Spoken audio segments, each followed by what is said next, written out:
ਫੇਰ ਵਸਾਇਆ ਫੇਰ ਆਣ। ਇਹ ਦੇਗ ਵਰਤਾਉਣ ਵਾਲਿਓ, ਦੇਗ ਸਾਹਿਬ ਜੀ ਕਾ ਖਾਲਸਾ, ਵਾਹਿਗੁਰੂ ਜੀ ਕੀ ਫਤਿਹ। ਸਤਿਗੁਰੂ ਦੀ ਸਾਜੀ ਨਵਾਜੀ, ਗੁਰੂ ਖਾਲਸਾ ਸਾਧ ਸੰਗਤ ਜੀਓ।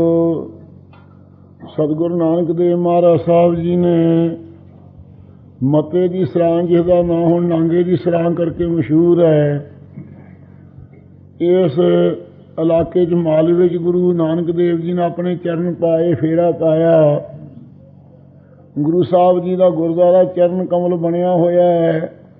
ਸਰਾਂ ਦੇ ਕਿਨਾਰੇ ਦੇ ਉੱਤੇ ਪੱਛੋਂ ਦੀ ਤਰਫ ਨੂੰ ਖਡੂਰ ਸਾਹਿਬ ਵੱਲ ਨੂੰ, ਪੱਛੋਂ ਦੀ ਤਰਫ ਨੂੰ ਸ੍ਰੀ ਮੁਕਤਸਰ ਸਾਹਿਬ ਵੱਲ ਨੂੰ, ਉਸ ਥਾਂ 'ਤੇ ਸਤਿਗੁਰੂ ਨਾਨਕ ਦੇਵ ਜੀ ਬੈਠੇ ਸਨ। ਸਤਿਗੁਰੂ ਅੰਗਦ ਦੇਵ ਮਹਾਰਾਜ ਸਾਹਿਬ ਦੇ ਮਾਤਾ ਪਿਤਾ ਬਾਬਾ ਫੇਰੂ ਮੱਲ ਜੀ, ਮਾਤਾ ਸਵਰਾਈ ਜੀ ਸਤਿਗੁਰੂ ਸਾਹਿਬ ਦੇ ਚਰਨੀ ਆ ਕੇ ਪਏ ਕਿ ਮਹਾਰਾਜ ਗਰੀਬ ਨਵਾਜ ਜੀ, ਸਾਡੇ ਸੰਤਾਨ ਨਹੀਂ ਹੁਣ ਤੱਕ ਹੋਈ, ਆਪ ਕਿਰਪਾ ਦ੍ਰਿਸ਼ਟੀ ਕਰੋ, ਪੁੱਤਰ ਬਖਸ਼ੋ। ਗੁਰੂ ਮਹਾਰਾਜ ਸਾਹਿਬ ਪ੍ਰਸੰਨ ਹੋ ਕੇ ਉਸ ਵੇਲੇ ਅੰਤਰਜਾਮਤਾ ਦੇ ਨਾਲ ਬਚਨ ਕੀਤੇ ਕਿ ਸਾਡੀ ਗੱਦੀ ਦੇ ਮਾਲਕ ਤੁਹਾਡੇ ਘਰ ਪੁੱਤਰ ਹੋਣਗੇ। ਇਹ ਗੁਰੂ ਅੰਗਦ ਦਰਸ਼ਨ ਵਿੱਚ ਸਾਧ ਸੰਗਤ ਜੀ ਪੁਸਤਕ ਵਿੱਚ ਇਹ ਪ੍ਰਸੰਗ ਲਿਖਿਆ ਹੋਇਆ ਹੈ। ਸੋ ਸਤਿਗੁਰੂ ਮਹਾਰਾਜ ਸਾਹਿਬ ਸੱਚੇ ਪਾਤਸ਼ਾਹ ਗੁਰੂ ਨਾਨਕ ਦੇਵ ਜੀ ਵਰ ਦੇ ਕੇ ਚਲੇ ਗਏ ਮਾਤਾ ਪਿਤਾ ਨੂੰ। ਇਹਨਾਂ ਦੇ ਘਰ 1561 ਬਿਕਰਮੀ ਨੂੰ ਵਿਸਾਖ ਸੁਦੀ 14 ਦੇ ਦਿਨ ਸ੍ਰੀ ਗੁਰੂ ਅੰਗਦ ਦੇਵ ਮਹਾਰਾਜ ਸਾਹਿਬ ਜੀ ਨੇ ਮੱਤੇ ਦੀ ਸਰਾਂ ਜੋ ਕਰਕੇ ਵਜਦੀ ਸੀ, ਹੁਣ ਨਾਂਗੇ ਦੀ ਸਰਾਂ ਕਰਕੇ ਹੈ, ਉੱਥੇ ਮਹਾਰਾਜ ਸਾਹਿਬ ਸੱਚੇ ਪਾਤਸ਼ਾਹ ਜੀ ਨੇ ਅਵਤਾਰ ਧਾਰਨ ਕੀਤਾ। ਆਪਦੇ ਅਵਤਾਰ ਧਾਰਨ ਤੋਂ ਜਿਹੜੇ ਵਿੰਗਿਆ ਮਨਾਂ ਵਾਲੇ ਸੀ ਉਹ ਵੀ ਸਿੱਧੇ ਹੋ ਗਏ। ਆਪ ਜੀ ਦਾ ਅਸਥਾਨ ਸਾਧ ਸੰਗਤ ਜੀ ਇੱਥੇ ਆਪ ਦੀ 15-16 ਸਾਲ ਦੀ ਅਵਸਥਾ ਤੱਕ ਸੱਚੇ ਪਾਤਸ਼ਾਹ ਜੀ ਇੱਥੇ ਰਹੇ। ਇੱਥੇ ਰਹਿੰਦਿਆਂ ਹੋਇਆਂ ਖਡੂਰ ਦਾ ਖੱਤਰੀ ਜੋ ਦੇਵੀ ਚੰਦ ਸੀ, ਉਸ ਨੇ ਆਪ ਦੀ ਪੁੱਤਰੀ ਮਾਤਾ ਖੀਵੀ ਜੀ ਦੇ ਨਾਲ ਸਤਿਗੁਰੂ ਅੰਗਦ ਦੇਵ ਜੀ ਦੀ ਸ਼ਾਦੀ ਕੀਤੀ। ਗੁਰੂ ਅੰਗਦ ਸਾਹਿਬ ਜੀ ਪਰਿਵਾਰ ਸਮੇਤ ਹੋ ਕੇ ਇੱਥੇ ਨਾਂਗੇ ਦੀ ਸਰਾਂ 'ਚ ਹੀ ਵਸਦੇ ਰਹੇ। ਫਿਰ ਆਪ ਜੀ ਦੇ ਪਿਤਾ ਫੇਰੂ ਮੱਲ ਜੀ ਚੜ੍ਹਾਈ ਕਰ ਗਏ ਅਤੇ ਆਪ ਦੀ 20 ਸਾਲ ਦੀ ਉਸ ਵਕਤ ਉਮਰ ਸੀ। ਉਸ ਵਕਤ ਬਲੋਚਾਂ ਦੀਆਂ ਧਾੜਾਂ ਆਮ ਪਿਆ ਕਰਦੀਆਂ। ਬਲੋਚਾਂ ਦੀ ਧਾੜ ਨੇ ਆ ਕੇ ਮਤੇ ਦੀ ਸਰਾਂ ਦੇ ਤਾਂ ਹੀ ਉਜਾੜ ਦਿੱਤਾ। ਜਿੰਨੇ ਲੋਕ ਸਨ, ਕੋਈ ਕਿਸੇ ਪਾਸੇ ਚਲਿਆ ਗਿਆ, ਕੋਈ ਕਿਸੇ ਪਾਸੇ ਚਲਿਆ ਗਿਆ। ਦੇਵੀ ਚੰਦ ਦੇ ਘਰ ਮਾਤਾ ਖੀਵੀ ਜੀ ਇੱਕ ਪੁੱਤਰੀ ਸੀ, ਪੁੱਤਰ ਕੋਈ ਨਹੀਂ ਸੀ। ਉਸ ਨੂੰ ਪਿਆਰ ਦੇ ਨਾਲ ਸਤਿਗੁਰਾਂ ਦੇ ਤਾਈਂ ਇੱਥੇ ਖਡੂਰ ਸਾਹਿਬ ਵਿੱਚ ਲਿਆ ਕੇ ਆਬਾਦ ਕੀਤਾ ਆਪਣੇ ਘਰ ਵਿੱਚ। ਇੱਥੇ ਹੀ ਮਹਾਰਾਜ ਸਾਹਿਬ ਫਿਰ ਖਡੂਰ ਸਾਹਿਬ ਰਹੇ। ਦੇਵੀ ਚੰਦ ਜਿਹੜਾ ਸੀ ਉਹ ਦੇਵੀ ਦਾ ਉਪਾਸ਼ਕ ਸੀ। ਜਵਾਲਾਮੁਖੀ ਪਰਸਨ ਵਾਸਤੇ ਸਾਲ ਦੇ ਸਾਲ ਜਾਇਆ ਕਰਦਾ।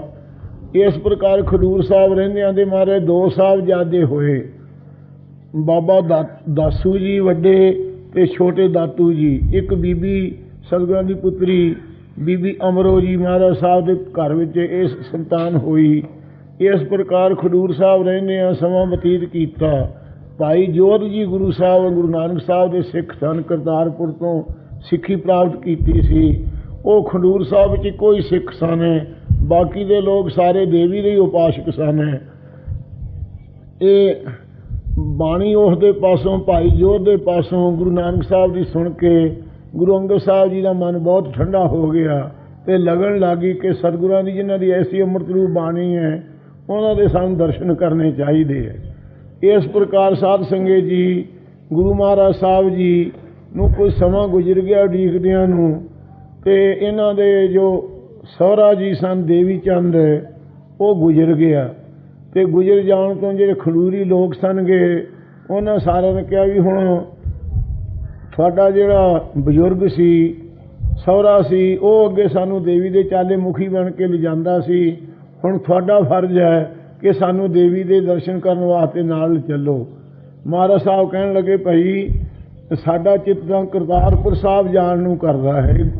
ਗੁਰੂ ਅੰਗਦ ਦਰਸ਼ਨ ਪੁਸਤਕ ਵਿੱਚ ਲਿਖਿਆ ਹੋਇਆ ਹੈ। ਅਤੇ ਇਹਨਾਂ ਨੇ ਕਿਹਾ ਕਿ ਮਹਾਰਾਜ ਕਿਸੇ ਪਾਸੇ ਲੈ ਚੱਲੋ, ਤੁਹਾਡਾ ਅੱਗਾ ਅਤੇ ਸਾਡਾ ਪਿੱਛਾ।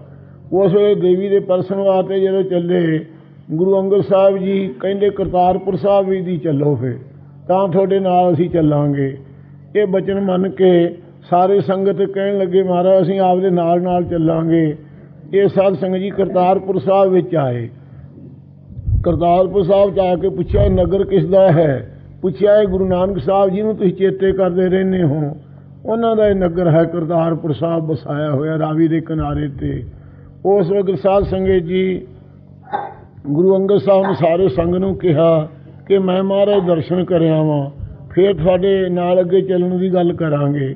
ਇਸ ਪ੍ਰਕਾਰ ਕਹਿ ਕੇ ਜਦੋਂ ਮਹਾਰਾਜ ਘੋੜੀ 'ਤੇ ਚੜ੍ਹੇ ਹੋਏ ਅੱਗੇ ਵਧੇ ਤੇ ਮਹਾਰਾਜ ਸਤਿਗੁਰੂ ਨਾਨਕ ਦੇਵ ਜੀ ਆਪਣੇ ਗੱਦੀ ਦੇ ਮਾਲਕ ਜਾਣ ਕੇ ਲੈਣ ਵਾਸਤੇ ਸੱਚੇ ਪਾਤਸ਼ਾਹ ਆਪ ਆਏ। ਉੱਠ ਜਿਸ ਵੇਲੇ ਲੈਣ ਵਾਸਤੇ ਆਏ ਪੁੱਛਿਆ ਵੀ ਮਹਾਰਾਜ ਗੁਰੂ ਨਾਨਕ ਸਾਹਿਬ ਦਾ ਦਰਬਾਰ ਕਿਹੜਾ ਹੈ? ਮਹਾਰਾਜ ਨੇ ਕਿਹਾ ਸਾਡੇ ਮਗਰ ਮਗਰ ਚਲੇ ਆਓ। ਗੁਰੂ ਨਾਨਕ ਸਾਹਿਬ ਨੇ ਕਿਹਾ ਤੁਹਾਨੂੰ ਗੁਰੂ ਨਾਨਕ ਸਾਹਿਬ ਦਰਬਾਰ ਦੇ ਦਰਸ਼ਨ ਕਰਾ ਦਿੰਦੇ हैं। ਇਉਂ ਕਹਿ ਕੇ ਸਤਿਗੁਰੂ ਅੱਗੇ ਅੱਗੇ ਚਲੇ, ਆਪ ਘੋੜੀ 'ਤੇ ਚੜ੍ਹੇ ਹੋਏ ਪਿੱਛੇ ਪਿੱਛੇ ਗਏ। ਜਦੋਂ ਕਰਤਾਰਪੁਰ ਸਾਹਿਬ ਗੁਰਦੁਆਰੇ ਸਾਹਿਬ ਦੇ ਪਾਸ ਆ ਗਏ ਉੱਥੇ ਆਪ ਨੇ ਸੈਨਤ ਕੀਤੀ ਕਿ ਇਸ ਖੁੰਡ ਦੇ ਨਾਲ ਘੋੜੀ ਨੂੰ ਬੰਨ੍ਹ ਦੇ ਅਤੇ ਅੱਗੇ ਦਰਬਾਰ 'ਚ ਜਾ ਕੇ ਗੁਰੂ ਨਾਨਕ ਸਾਹਿਬ ਦੇ ਤੁਸੀਂ ਦਰਸ਼ਨ ਕਰ ਲਓ।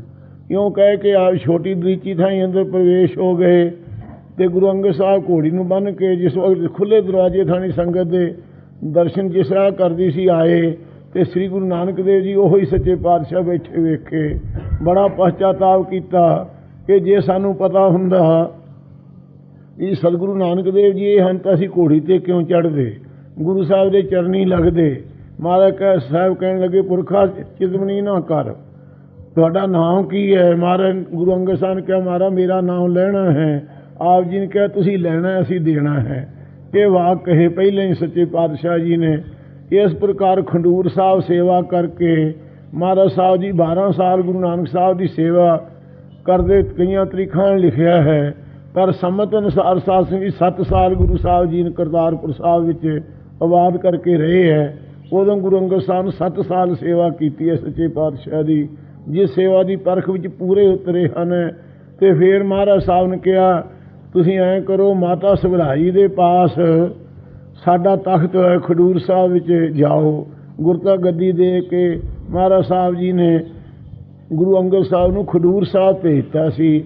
ਉਸ ਵਕਤ ਮਹਾਰਾਜ ਸਾਹਿਬ ਸੱਚੇ ਪਾਤਸ਼ਾਹ ਜੀ ਜਦੋਂ ਖਡੂਰ ਸਾਹਿਬ ਆਏ ਹਨ ਫੇਰ ਵਸਾਇਆ ਫੇਰੁ ਆਣ। ਬਾਬੇ ਫੇਰੂ ਜੀ ਦੇ ਆਣ ਜੋ ਸੁਪੁੱਤਰ ਸਨਗੇ ਗੁਰੂ ਅੰਗਦ ਸਾਹਿਬ ਜੀ, ਉਹਨਾਂ ਨੇ ਫਿਰ ਗੁਰੂ ਨਾਨਕ ਸਾਹਿਬ ਦੀ ਸੇਵਾ ਕਰਕੇ ਗੁਰਤਾ ਗੱਦੀ ਪ੍ਰਾਪਤ ਕਰਕੇ ਆ ਕੇ ਸਤਿਗੁਰੂ ਖਾਡੂ ਸਤਿਗੁਰੂ ਸਾਹਿਬ ਜੀ ਨੇ ਖਡੂਰ ਸਾਹਿਬ ਦੇ ਤਾਈਂ ਫਿਰ ਕਰਤਾਰਪੁਰੋਂ ਆ ਕੇ ਵਸਾਉਣਾ ਕੀਤਾ।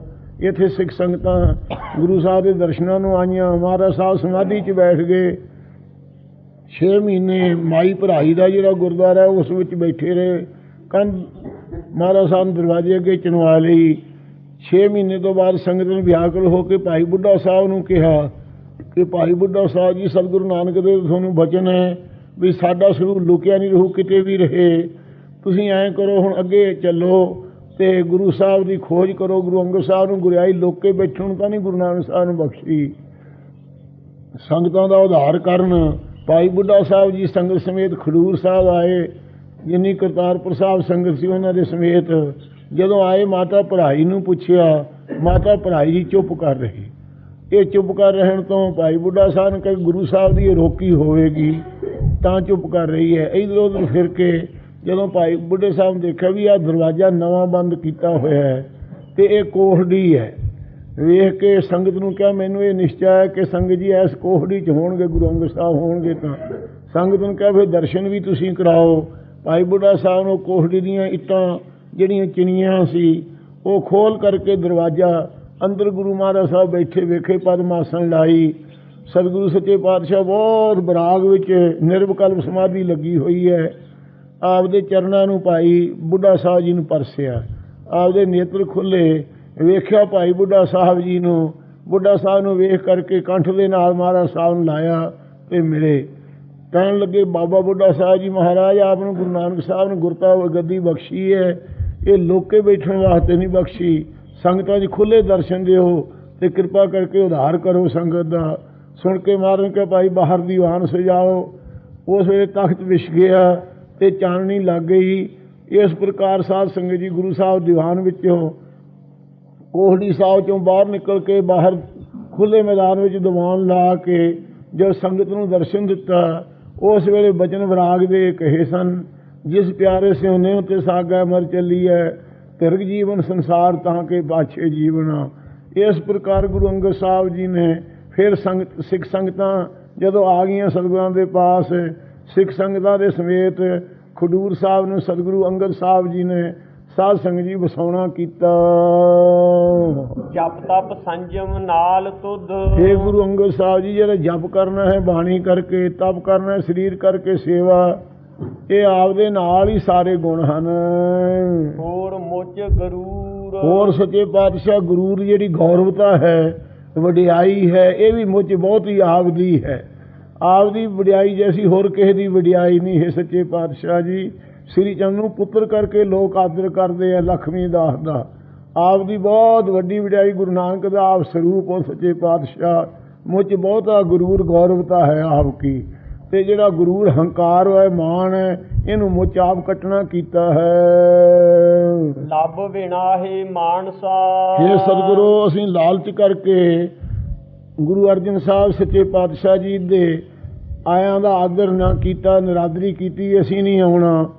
ਤੇ ਇਹ ਜਿਹੜਾ ਲੱਭ ਹੈ ਲਾਲਚ ਮਾਨਸਾ ਆਪਦੀ ਧੁਨੀ ਨਾਲ ਦੱਸ ਰਹੇ ਹੈ ਕਿ ਮਨੁੱਖਾਂ ਨੂੰ ਮਾਰਾ ਲਾਲਚੀ ਬਣਾਹੇ ਨਾਸ਼ ਕਰਦਾ ਹੈ।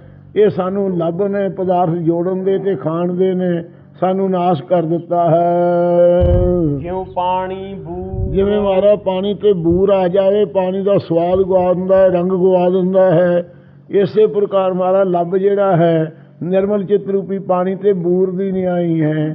ਇਹ ਨਾਸ਼ ਕਰਨ ਵਾਲਾ ਹੈ, ਸੁਭ ਗੁਣਾਂ ਨੂੰ ਚੰਗੇ ਸੁਭਾਅ ਦੇ ਤਾਂ ਹੀ ਨਸ਼ਟ ਕਰਨ ਵਾਲਾ ਹੈ। ਸੰਤੋਖ ਆਦਿ ਗੁਣੋਂ ਰਹਿਣ ਨਹੀਂ ਦਿੰਦਾ ਹਿਰਦੇ 'ਚ। ਜਿਉਂ ਪਾਣੀ ਬੂਰ। ਜਿਵੇਂ ਪਾਣੀ ਤੇ ਬੂਰ ਆ ਕੇ ਢੱਕ ਲੈਂਦਾ, ਇਹ ਅੰਤःਕਰਨ ਨੂੰ ਜਿਹੜਾ ਲੱਭ ਹੈ ਇਹ ਢੱਕ ਲੈਂਦਾ। ਦੇਵੀ ਸੰਪਦਾ ਰੂਪ ਨਿਰਮਲਤਾ ਨਹੀਂ ਰਹਿੰਦੀ ਹੈ। ਵਰਿਆ ਦਰਗਹ ਗੁਰੂ ਕੀ। ਇਹ ਸਤਿਗੁਰੂ ਅੰਗਦ ਸਾਹਿਬ ਜੀ ਦਰਗਾਹ ਗੁਰੂ ਨਾਨਕ ਸਾਹਿਬ ਜੀ ਵਿੱਚੋਂ ਆਪ ਨੂੰ ਵਰਿਆ ਹੈ, ਬਰਖਾ ਹੋਈ ਹੈ। ਕੁਦਰਤੀ ਨੂਰ। ਕੁਦਰਤੀ ਪਰਮੇਸ਼ਰ ਦੀ ਜਿਹੜੀ ਸ਼ਕਤੀ, ਸਰਵ ਸ਼ਕਤੀਵਾਨ ਦਾ ਜਿਹੜਾ ਨੂਰ ਜਲਵਾ ਹੈ, ਪ੍ਰਕਾਸ਼, ਉਹ ਹੈ ਸਤਿਗੁਰੂ ਅੰਗਦ ਸਾਹਿਬ ਆਪਦੀ ਦਰਗਾਹ ਸਾਧ ਸੰਗਤ 'ਚ ਵਰਸਦਾ ਹੈ, ਵਰਦਾ ਹੈ। ਤੇ ਕੁਦਰਤੀ ਪਰਮੇਸ਼ਵਰੀ ਨੂਰ ਜੋ ਪ੍ਰਕਾਸ਼ ਹੈ। ਜਿਤ ਸੋ ਹਾਥ ਨਾ ਲੱਭਈ। ਜਿਹੜਾ ਇਹ ਅੰਤਰਜਾਮੀ ਪਰਮੇਸ਼ਰ ਰੂਪ ਰੰਗ ਤੋਂ ਰਹਿਤ ਹੈ, ਕਿਸੇ ਤਪ ਕਰਕੇ, ਜਪ ਕਰਕੇ, ਯੋਗ ਕਰਕੇ, ਜਗ ਕਰਕੇ, ਪੂਜਾ ਕਰਕੇ, ਪਰਮੇਸ਼ਰ ਕਿਸੇ ਵੀ ਸਾਧਨ ਕਰਕੇ ਆਪਣੇ ਮਨ ਰੂਪੀ ਹੱਥ 'ਚ ਲੱਭਦਾ ਨਹੀਂ, ਪ੍ਰਗਟ ਨਹੀਂ ਹੁੰਦਾ, ਸਿਖਿਆਤ ਨਹੀਂ ਹੁੰਦਾ।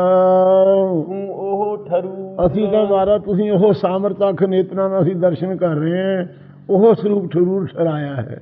ਉਹੀ ਪਰਮੇਸ਼ਰ ਤੂੰ ਸਰਗੁਣ ਸਰੂਪ ਧਾਰ ਕੇ, ਗੁਰੂ ਰੂਪ ਧਾਰ ਕੇ ਸੱਚੇ ਪਾਤਸ਼ਾਹ ਬੈਠੇ ਹੋ, ਦਰਸ਼ਨ ਦੇ ਰਹੇ ਹੋ।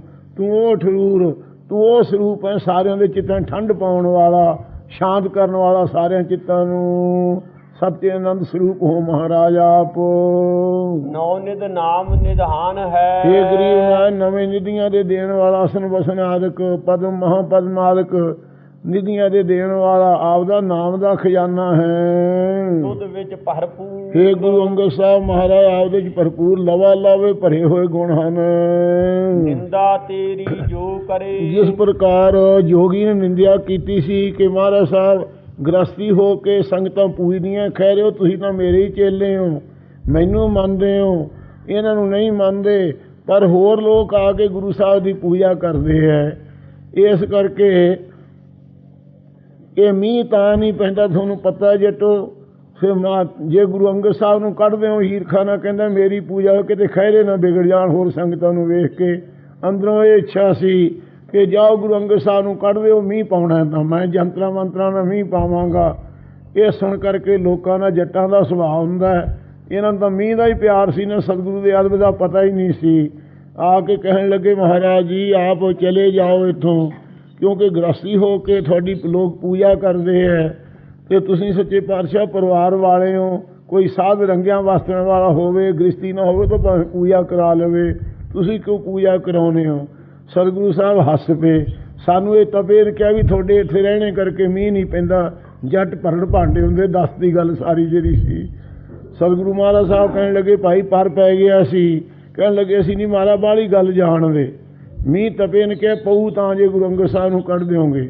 ਮਹਾਰਾਜ ਸਾਹਿਬ ਕਹਿਣ ਲੱਗੇ ਚੰਗਾ ਭਾਈ, ਸਰਵ ਸ਼ਕਤੀਆਂ ਦੇ ਮਾਨ ਗੁਰੂ ਸਾਹਿਬ ਮਾਲਕ ਜੋ ਚਾਹੁਣ ਕਰ ਸਕਦੇ ਸੀ। ਪਰ ਉਸ ਤਪੇ ਦੇ ਕਹਿਣ ਤੋਂ ਲੋਕਾਂ ਨੇ ਨਿਰਾਦਰੀ ਕਰਨੀ ਚਾਹੀ ਆਪਦੀ। ਹਜ਼ੂਰ ਨੂੰ ਅੱਛਾ ਭਾਈ ਜੇ ਸਾਡੇ ਜਾਣ ਤੋਂ ਮੀਂਹ ਪਏ ਤਾਂ ਪਵਾ ਲਓ, ਇਉਂ ਕਹਿ ਕੇ ਸੱਚੇ ਪਾਤਸ਼ਾਹ ਗਰੀਬ ਨਵਾਜ ਸਿੱਖਾਂ ਤੋਂ ਪਲੰਘ ਉਠਾ ਕੇ ਆਪ ਚੱਲ ਕੇ ਸੱਚੇ ਪਾਤਸ਼ਾਹ 3:30 ਕੋ ਉੱਥੇ ਛਾਪਰੀ ਸਾਹਿਬ ਸਥਾਨ ਹੈ ਜਿੱਥੇ ਭਾਈ ਹੇਮੇ ਦੀ ਛਪਰੀ ਸੀ। ਗੁਰਦੁਆਰਾ ਸਾਹਿਬ ਉਹ ਖਾਨਪੁਰੇ ਦੀ ਢਾਬ ਸੀ, ਉੱਥੇ ਝਿੜੀ ਸੀ ਬੜੀ ਭਾਰੀ। ਉਸ ਵਿੱਚ ਗੁਰੂ ਸਾਹਿਬ ਜੀ ਨੇ ਇਸ ਪ੍ਰਕਾਰ ਉਜੜੇ ਥੇ ਵਸਾਏ, ਉਜੜੇ ਹੋਏ ਥੇ ਨੂੰ ਵਸਾਤਾ। ਉੱਥੇ ਸੰਗਤਾਂ ਕੀਰਤਨ ਕਰਨ ਲੱਗ ਗਈਆਂ, ਜਸ ਹੋਣ ਲੱਗ ਗਿਆ। ਇੱਧਰ ਗੁਰੂ ਅਮਰਦਾਸ ਸਾਹਿਬ ਜੀ ਉਸ ਵੇਲੇ ਗੋਂਦਵਾਲ ਸਾਹਿਬ ਵਸਾਇਆ ਹੋਇਆ ਸੀ, ਇੱਥੇ ਰਿਹਾ ਕਰਦੇ ਸਾਧ ਸੰਗਤ ਜੀ। ਆਗਿਆ ਸੀ ਕਿ ਦਿਨੇ ਦਰਸ਼ਨ ਕਰਨ ਆਇਆ ਕਰੋ, ਰਾਤ ਜਾ ਰਿਹਾ ਕਰੋ ਗੋਇੰਦਵਾਲ ਸਾਹਿਬ। ਇਹ ਗੁਰੂ ਸਾਹਿਬ ਦੀ ਆਗਿਆ ਮੋੜ ਜਾਣ ਕੇ ਮੰਨਦੇ ਸੀ ਗੁਰੂ ਅਮਰਦਾਸ ਸਾਹਿਬ ਜੀ। ਜਦੋਂ ਅੰਮ੍ਰਿਤ ਵੇਲੇ ਆਏ ਮਹਾਰਾਜ ਸਾਹਿਬ ਤੇ ਸਤਿਗੁਰੂ ਮਹਾਰਾਜ ਸਾਹਿਬ ਸਾਰੇ ਸਿੱਖ ਸੰਗਤਾਂ ਸਮੇਤ ਨਾ ਦੇਖੇ। ਕਿਸੇ ਨੂੰ ਪੁੱਛਿਆ ਕਿ ਭਾਈ ਗੁਰੂ ਸਾਹਿਬ ਨੂੰ ਕੀ ਕੰਮ ਪੈ ਗਿਆ, ਐਡੀ ਛੇਤੀ ਚਲੇ ਗਏ। ਕਿਸੇ ਨੇ ਕਿਹਾ ਵੀ ਇਹ ਤਪੇ ਨੇ ਈਰਖਾ ਕਰਕੇ ਜਿਹੜਾ ਜੋਗੀ ਸੀ, ਇਹਨਾਂ ਨੇ ਖਹਿਰੇ ਜੱਟ ਸਾਰੇ ਵਿਗੜ ਗਏ। ਇਹਨਾਂ ਨੂੰ ਕਹੇ ਕਿ ਗੁਰੂ ਸਾਹਿਬ ਜੀ ਨੇ ਇੱਥੋਂ ਕਢਾ ਦਿੱਤਾ ਹੈ ਕਿ ਵਰਖਾ ਪਵੇ। ਵਰਖਾ ਤਾਂ ਕੋਈ ਪਈ ਨਹੀਂ, ਮਹਾਰਾਜ ਗੁਰੂ ਸਾਹਿਬ ਵੀ ਚਲੇ ਗਏ। ਇਹ ਜਦੋਂ ਉਸ ਆਦਮੀ ਨੇ ਦੱਸਿਆ ਮਹਾਰਾਜ ਸਾਹਿਬ ਜਿੱਥੇ ਪੰਚਾਇਤ ਬੈਠੀ ਝੂਰਦੀ ਸੀ ਵੀ ਵਰਖਾ ਨਹੀਂ ਪੈਂਦੀ, ਉਸ ਥਾਂ ਗੁਰੂ ਅਮਰਦਾਸ ਸਾਹਿਬ ਚਲੇ ਗਏ। ਕਹਿੰਦੇ ਜੱਟੋ ਤੁਸੀਂ ਗੁਰੂ ਮਹਾਰਾਜ ਸਾਹਿਬ ਨੂੰ ਕਢਾ ਦਿੱਤਾ ਅਤੇ ਮੀਂਹ ਪਵਾ ਲਿਆ ਜੋਗੀ ਤੋਂ। ਕਹਿੰਦੇ ਮਹਾਰਾਜ ਉਹ ਕਹਿੰਦਾ ਹੌਲੀ ਹੌਲੀ ਮੰਤਰ ਜੰਤਰ ਕਰਕੇ ਪਾਊਂਗਾ। ਮਹਾਰਾਜ ਸਾਹਿਬ ਕਹਿੰਦੇ ਚਲੋ ਪੁੱਛੋ, ਜਾਂ ਤਾਂ ਗੁਰੂ ਕਾ ਸਿੱਖ ਮੀਂਹ ਪਵਾਉਂਦਾ ਅਤੇ ਜਾਂ ਜੋਗੀ ਪਵਾਵੇ। ਇਹ ਜਦੋਂ ਬਚਨ ਕੀਤੇ ਗੁਰੂ ਅੰਗਦ ਸਾਹਿਬ ਜੀ ਨੂੰ, ਗੁਰੂ ਅਮਰਦਾਸ ਜੀ ਨੇ ਸੁਣ ਕੇ ਜੱਟ ਚਾਅ ਨਾਲ ਗਏ। ਜੋਗੀ ਨੂੰ ਕਹਿਣ ਲੱਗੇ ਜੋਗੀ ਜੀ ਵਰਖਾ ਪਵਾਓ। ਕਹਿੰਦੇ ਵਰਖਾ ਮੇਰੇ ਕੱਛ 'ਚ ਫੜੀ ਹੋਈ ਹੈ, ਹੌਲੀ ਹੌਲੀ ਮੰਤਰ ਜੰਤਰ ਕਰਾਂਗਾ ਅਤੇ ਘਰ ਪਵਾ ਦਿਆਂਗਾ। ਕਹਿੰਦੇ ਤੁਹਾਡਾ ਬਚਨ ਮੰਨ ਲਿਆ। ਜੱਟ ਕਹਿੰਦੇ ਗੁਰੂ ਅੰਗਦ ਸਾਹਿਬ ਨੂੰ ਵੀ ਕੱਢ ਦਿੱਤਾ ਹੈ, ਤੁਸੀਂ ਮੀਂਹ ਕਿਉਂ ਨਹੀਂ ਹੁਣ ਪਵਾਉਂਦੇ? ਨਹੀਂ ਤਾਂ ਗੁਰੂ ਸਾਹਿਬ ਦੇ ਸਿੱਖ ਪਾਉਣ ਨੂੰ ਤਿਆਰ ਹੈ। ਗੁਰੂ ਅਮਰਦਾਸ ਜੀ ਨੂੰ ਪੁੱਛਿਆ ਮਹਾਰਾਜ ਕਿਵੇਂ ਕਰੀਏ? ਮਹਾਰਾਜ ਕਹਿੰਦੇ ਐਂ ਕਰੋ ਤੁਸੀਂ ਤਪੇ ਨੂੰ ਬਾਹਾਂ ਤੋਂ ਫੜ ਕੇ ਡੇਰੇ ਤੋਂ ਕੱਢੋ, ਵੇਖੋ ਬੱਦਲ ਹੋਣੇ ਆਉਂਦੇ। ਜਦੋਂ ਗੁਰੂ ਸਾਹਿਬ ਜੀ ਦਾ ਬਚਨ ਮੰਨ ਕੇ ਤਪੇ ਨੂੰ ਕਿਹਾ ਬਾਬਾ ਜੀ ਮੱਥਾ ਟੇਕਦੇ ਆ, ਦੋਨ ਲੱਤਾਂ ਫੜ ਲਈਆਂ, ਦੋਨ ਹੱਥ ਫੜ ਲਏ। ਕਿਉਂ ਜੱਟਾਂ ਨੂੰ ਬਾਹਰ ਫੜ ਕੇ ਚੇਲੇ ਸਭ ਭੱਜ ਕੇ ਡਰਦੇ ਬਾਹਰ ਕੱਢਿਆ ਡੇਰੇ ਤੋਂ। ਉਸੇ ਵੇਲੇ ਬੱਦਲ ਹੋਇਆ ਹੈ। ਜੱਟਾਂ ਨੂੰ ਭਰੋਸਾ ਹੋ ਗਿਆ ਕਿ ਤਾਂ ਗੁਰੂ ਸਾਹਿਬ ਦੇ ਸਿੱਖ ਵੀ ਮੀਂਹ ਪਵਾ ਸਕਦੇ ਹੈ। ਉਸ ਵਕਤ ਸਾਧ ਸੰਗਤ ਜੀ ਜਦੋਂ ਬਾਹਰ ਕੱਢਿਆ ਡੇਰੇ ਤੋਂ ਬੱਦਲ ਹੋਇਆ ਆ। ਜਿਸ ਖੇਤ 'ਚ ਗਏ ਉੱਥੇ ਬੂੰਦਾਂ ਪੈਣ ਲੱਗ ਗਈਆਂ। ਇਸੇ ਪ੍ਰਕਾਰ ਜੱਟਾਂ ਨੇ ਮਾਰਨ ਕਿਹਾ ਵੀ ਦਿਨ ਥੋੜ੍ਹਾ ਰਹਿੰਦਾ ਹੈ, ਜਿਸ ਜਿਸ ਖੇਤੇ ਜਾਊ ਪੱਤੀ ਜਾਊ ਉੱਥੇ ਮੀਂਹ ਪਊ। ਜੱਟਾਂ ਨੇ ਧੂ ਧੂ ਕੇ ਉਹਨੂੰ ਝਈਆਂ ਲੈਂਦੇ ਨੂੰ ਬੇਹੋਸ਼ ਕਰ ਦਿੱਤਾ। ਅਖੀਰ ਮਰ ਗਿਆ ਉਹ ਝਈਆਂ ਲੈਂਦਾ। ਜਿਸ ਵੇਲੇ ਮਰ ਗਿਆ ਲੋਕਾਂ ਨੇ ਕਿਸੇ ਨੇ ਹੱਡ ਖਿੱਚ ਲਿਆ, ਕਿਸੇ ਨੇ ਪੈਰ, ਕਿਸੇ ਨੇ ਲੱਤ ਤੋੜ ਕੇ ਲੈ ਗਏ। ਐਸਾ ਮੀਂਹ ਘੋਕੇ ਬਸਿਆ। ਤਪੇ ਦੇ ਮਰਨ ਤੋਂ ਬਹੁਤ ਵਰਖਾ ਹੋਈ। ਫਿਰ ਗੁਰੂ ਅਮਰਦਾਸ ਸਾਹਿਬ ਦੇ ਸਾਰੇ ਲੋਕਾਂ ਨੇ ਚਰਨ ਪਕੜੇ ਕਿ ਮਹਾਰਾਜ ਹੁਣ ਗੁਰੂ ਅੰਗਦ ਸਾਹਿਬ ਨੂੰ ਲਿਆਈਏ, ਤੁਸੀਂ ਨਾਲ ਚੱਲੋ। ਗੁਰੂ ਅਮਰਦਾਸ ਸਾਹਿਬ ਸੱਚੇ ਪਾਤਸ਼ਾਹ ਜੀ ਸਾਰੇ ਖਡੂਰੀਏ ਜੱਟ ਜਿਹੜੇ ਬੇਮੁਖ ਹੋ ਗਏ ਸੀ ਉਹਨਾਂ ਨੂੰ ਨਾਲ ਲੈ ਕੇ ਗਏ। ਮਹਾਰਾਜ ਦੇ ਬਚਨ ਜੱਟ ਖੈਰਾ ਅਤੇ ਬਲਦ ਨਹਿਰਾ ਇੱਕੋ ਜਿਹੇ ਹੁੰਦੇ ਸਿੰਘ ਢੁੱਡ ਮਾਰਨ ਨੂੰ। ਸੋ ਇਸ ਪ੍ਰਕਾਰ ਸਾਧ ਸੰਗਤ ਜੀ ਜਿਸ ਵਕਤ ਮਹਾਰਾਜ ਦੇ ਪਾਸ ਗਏ ਗੁਰੂ ਅੰਗਦ ਸਾਹਿਬ ਅੰਤਰਜਾਮੀ ਨੂੰ ਜਾਣ ਕੇ ਵੀ ਇਹ ਤਪੇ ਨੂੰ ਮਰਵਾ ਕੇ ਆਏ ਹੈ ਯੋਗੀ ਨੂੰ, ਮਹਾਰਾਜ ਸਾਹਿਬ ਕੰਡ ਕਰਕੇ ਬੈਠ ਗਏ। ਫਿਰ ਗੁਰੂ ਅਮਰਦਾਸ ਸਾਹਿਬ ਜੀ ਛੇਤੀ ਨਾਲ ਦੂਏ ਪਾਸੇ ਹੋਏ, ਉਦੋਂ ਚਿਹਰਾ ਫੇਰ ਲਿਆ। ਫਿਰ ਤੀਜੇ ਪਾਸੇ ਉਦੋਂ ਵੀ ਚਿਹਰਾ ਫੇਰ ਲਿਆ। ਫਿਰ ਚੌਥੇ ਪਾਸੇ ਉਸ ਪਾਸੋਂ ਵੀ ਚਿਹਰਾ ਫੇਰ ਲਿਆ। ਭਾਈ ਬੁੱਢੇ ਸਾਹਿਬ ਨੇ ਕਿਹਾ ਕਿ ਮਹਾਰਾਜ ਆਪ ਨਾਰਾਜ਼ ਨਾ ਹੋ। ਮੇਰੇ 'ਤੇ ਵੀ ਅੰਦਰ ਵੀ ਨਾਰਾਜ਼ਗੀ ਸੀ ਕਿ ਆਪ ਨੇ ਇੰਨਾ ਅਜਰ ਜਰਿਆ ਹੈ, ਉਹਦੀ ਬੇਅਦਬੀ ਇੱਕ ਦੁਨਿਆਵੀ ਆਦਮੀ ਦੀ ਤੁਸੀਂ ਦਿੱਤੀ ਹੋਈ ਝੱਲੀ ਹੈ। ਇਸ ਕਰਕੇ ਮਹਾਰਾਜ ਗਰੀਬ ਨਵਾਜ ਜੀ ਗੁਰੂ ਅਮਰਦਾਸ ਸਾਹਿਬ ਨੂੰ ਮੇਲ ਲਓ। ਉਸ ਵਕਤ ਗੁਰੂ ਅਮਰਦਾਸ ਸਾਹਿਬ ਜੀ ਨੂੰ ਮਹਾਰਾਜ ਨੇ ਸਨਮੁਖ ਕਰ ਲਿਆ ਅਤੇ ਬਚਨ ਕਿਹਾ ਮੰਤਰੀ ਹੋਏ ਠੂਹਿਆਂ ਨਾਗੀ ਲੱਗੇ ਜਾਏ, ਆਪਣ ਹੱਥੀਂ ਆਪਣਾ ਦੇ ਕੂਚਾ ਆਪੇ ਲਾਏ, ਗੁਰਮੁਖ ਸੋ ਮਨਮੁਖ ਅੜੈ ਡੁੱਬੇ ਹੱਕ ਨਿਆਏ। ਇਹ ਵਾਕ ਕਹੇ ਸਾਧ ਸੰਗਤ ਜੀ। ਉਸ ਵਕਤ ਫਿਰ ਜੱਟਾਂ ਨੇ ਖਹਿਰਿਆਂ ਨੇ ਮਹਾਰਾਜ ਨੂੰ ਨਾਲ ਲਿਆਂਦਾ ਸੀ। ਫਿਰ ਖਡੂਰ ਸਾਹਿਬ ਆ ਕੇ ਦੁਬਾਰਾ ਆਬਾਦ ਕੀਤਾ ਸੀ ਇਸ ਪ੍ਰਕਾਰ। ਨਿੰਦਾ ਤੇਰੀ ਜੋ ਫਿਰ ਮਹਾਰਾਜ ਨਿੰਦਾ ਜਿਹੜੀ ਆਪਦੀ ਕਰੇ, ਜਿਵੇਂ ਉਹ ਜੋਗੀ ਨਿੰਦਿਆ ਕਰਦਾ ਸੀ। ਸੋ ਵੰਜੈ ਚੂ ਉਹ ਚੂਰਾ ਚੂਰਾ ਹੋ ਕੇ ਗੁਰੂ ਅਮਰਦਾਸ ਸਾਹਿਬ ਦੇ ਮੀਂਹ ਪਾਉਣ ਤੋਂ ਚੂਰਾ ਚੂਰਾ ਜੱਟਾਂ ਨੂੰ ਖਹਿਰਿਆਂ ਨਹੀਂ ਕਰਕੇ ਮਾਰਤਾ ਜਿਹੜੇ ਉਹਦੇ ਪੂਜਕ ਸਨ। ਨੇੜੇ ਦਿਸੈ ਮਾਤ ਲੋਕ। ਹੇ ਮਹਾਰਾਜ, ਅਸੀਂ ਜਿਹੜੇ ਮਾਤ ਲੋਕ ਦੇ ਜੀਵ ਹੈ, ਸਾਡੀ ਨੇੜੇ ਦ੍ਰਿਸ਼ਟੀ ਹੈ। ਅਸੀਂ ਨਾ ਐਵੇਂ ਥੋੜੀ ਥੋੜੀ ਦੂਰ ਤੱਕ ਹੀ ਤੱਕਣ ਜੋਗੇ ਹਾਂ, ਦੀਰਘ ਦਰਸ਼ਨੀ ਹਾਂ। ਤੁਧ ਪੁੱਜੈ ਦੂਰ। ਤੁਸੀਂ ਮਹਾਰਾਜ ਦੂਰ ਤੱਕ ਤਰਲੋਕੀ ਦੇ ਮਾਲਕ ਹੋ। ਜੋ ਕੋਈ ਸਾਰੇ ਸੰਸਾਰ 'ਚ ਵਰਤ ਰਿਹਾ ਹੈ ਉਹ ਆਪਦੇ ਹੱਥ ਦੇ ਤਲੀ ਤੇ ਜਿਵੇਂ ਬੇਰ ਰੱਖਿਆ ਹੁੰਦਾ, ਐ ਸਭ ਕੁਝ ਹੈ। ਦੂਰ ਦਾ, ਲੋਕ ਪਰਲੋਕ ਦਾ, ਸਾਰਿਆਂ ਖੰਡਾਂ ਬ੍ਰਹਿਮੰਡਾਂ ਦਾ ਆਪ ਨੂੰ ਗਿਆਨ ਹੈ। ਤੇ ਨੇੜੇ ਦਿਸੈ ਮਾਤ ਲੋਕ। ਅਸੀਂ ਸੱਚੇ ਪਾਤਸ਼ਾਹ ਮਾਤ ਲੋਕ ਦੇ ਲੋਕ ਜਿਹੜੇ ਹਾਂ, ਇਹ ਨੇੜੇ ਦ੍ਰਿਸ਼ਟੀ ਵਾਲੇ ਹਾਂ, ਛੋਟੀ ਦ੍ਰਿਸ਼ਟੀ ਵਾਲੇ ਹਾਂ। ਅਤੇ ਜਿਹੜਾ ਮਾਤ ਲੋਕ ਸਾਨੂੰ ਨੇੜੇ ਦਿਸਦਾ ਹੈ ਵੀ ਇਹ ਮਾਤ ਲੋਕ ਹੀ ਸਦਾ ਕਾਇਮ ਰਹੇਗਾ, ਇਹ ਸਾਡੀ ਜਿਹੜੀ ਦ੍ਰਿਸ਼ਟੀ ਹੈ ਚੰਮ ਦ੍ਰਿਸ਼ਟੀ। ਆਪ ਦੇ ਦਰਸ਼ਨ ਕਰਕੇ ਤੂੰ ਸੁਝਿਆ ਦੂਰ। ਤੁਹਾਡੇ ਦਰਸ਼ਨ ਕਰਕੇ ਮਹਾਰਾਜ ਦੂਰ ਦਿਸਣ ਲੱਗ ਜਾਂਦਾ ਹੈ। ਇਹ ਸੰਸਾਰ ਨਾਸਵੰਦ ਪ੍ਰਤੀਤ ਹੋਣ ਲੱਗ ਜਾਂਦਾ ਹੈ। ਆਪ ਐਸੇ ਕਿਰਪਾਲੂ ਹੋ।